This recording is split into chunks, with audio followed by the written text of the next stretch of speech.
Hello internet, my name's Lave and I watched Captain America Civil War for the second time and it's just as good second time around. With that being said, this is going to be a spoiler video, so if you haven't seen it yet, stop watching, watch my spoiler-free review, go and watch Captain America Civil War, and then come back and watch this. So as I said in my spoiler-free review, they absolutely nailed the conflict between Tony Stark and Steve Rogers. You can completely understand both sides of the arguments, which makes the conflict just that much more interesting. Now, I also said in my spoiler-free review that Daniel Bruhl's character Helmut Zemo's master plan was a little bit weak, but it sufficed, and I do stand by that because it is eventually revealed that he's actually a Sokovian and he's obviously pissed off with things that went down in Sokovia, or should I say that Sokovia went down. Now, hardcore fans might be annoyed that they have changed his origin story from the comics. I wasn't really too fussed about it because I thought it served the film really well, and it's actually what drives the plot. In fact, he didn't really need to be called Helmut Zemo. He could have just been called Gare Sokovia.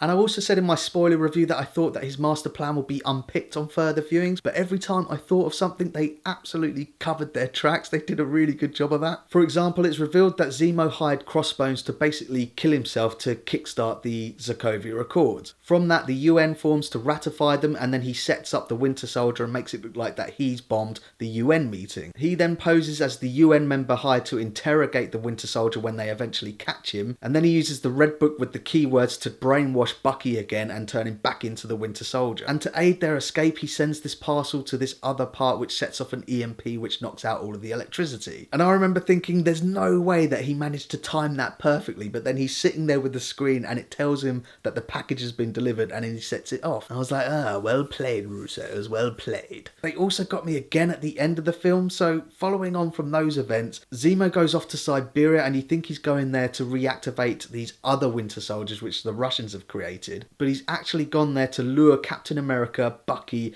and Iron Man there. Again, I was thinking there's no way that he got Iron Man there at the same time, but they totally covered themselves there as well. So what he does is, when he gets to Siberia, he calls the hotel room of the guy that he's killed to infiltrate the UN as the UN member. And when they go up and find his body, it's released to the news. Tony Stark finds out, realises he's being played, so he actually goes there to help Captain America.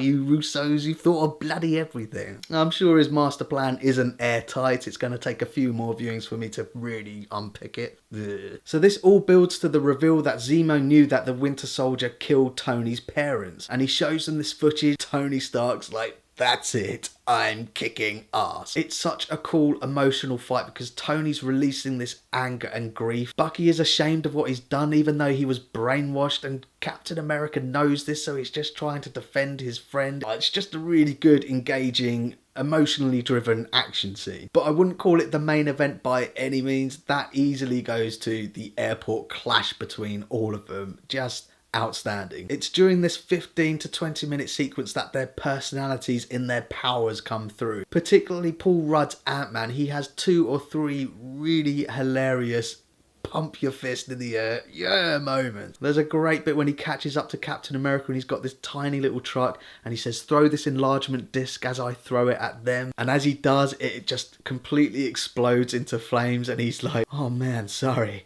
I thought that was a water truck. And there's another bit where he shrinks down and he's going inside Iron Man's suit and he's ripping it all apart and Iron Man's like, who's this speaking? And he's going, it's your conscience.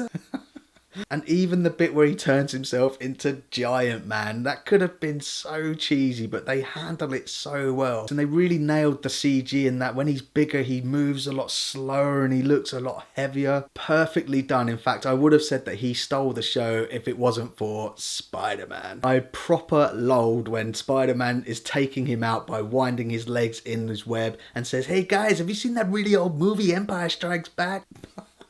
Brilliant. Now, speaking of Spider-Man, I thought he was going to have a really small role and I thought he was going to feel tagged on. It was my understanding, in fact, I could be wrong about this, but I thought they actually started filming before they got the rights to Spider-Man. If that's the case, then they did a really good job of integrating him into what they already had. It just was seamless. In fact, I don't think the film would have been half as good without him. It's great that he actually looks and sounds and behaves like a teenager in that situation, but they've made him strong physically. He catches the Winter Soldier's metal arms just like, Hey man, you got a metal arm, that's awesome! It really is a credit to the Russos and the other writers for making Spider-Man fit in seamlessly. And the same can be said with Black Panther. It's a really good introduction to him, but he's also a part of the story. He gets involved because his dad is killed at the UN meeting and he just wants vengeance against Winter Soldier. He's after that dude. And I really liked how they closed his little arc with his talk with Zemo at the end where he says that vengeance has consumed you and it's not going to do the same to me. Perfectly done, and I cannot wait to see what Ryan Coogler does with his standalone film. That's going to be great. So yeah, great job by the Russos. Not only did they introduce new characters, they also developed a little the ones that we already know. They've definitely made Falcon a lot cooler. His wings can kind of turn into shields. He's also got some more weaponry. I really liked his red wing thing and the rockets that he's got on the back.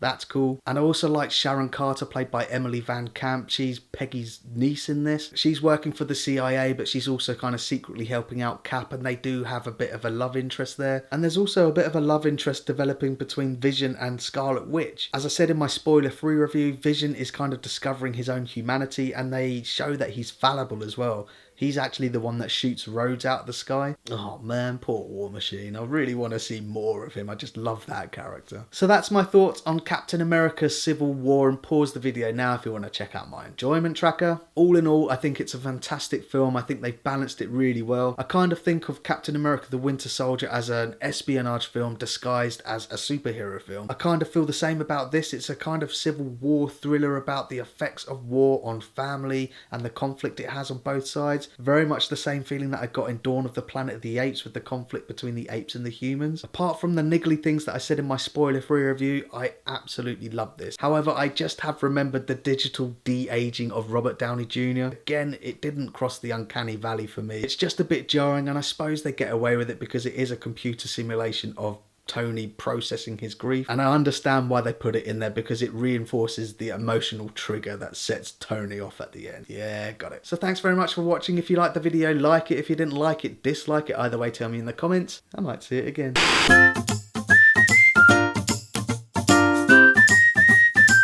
Subscribe.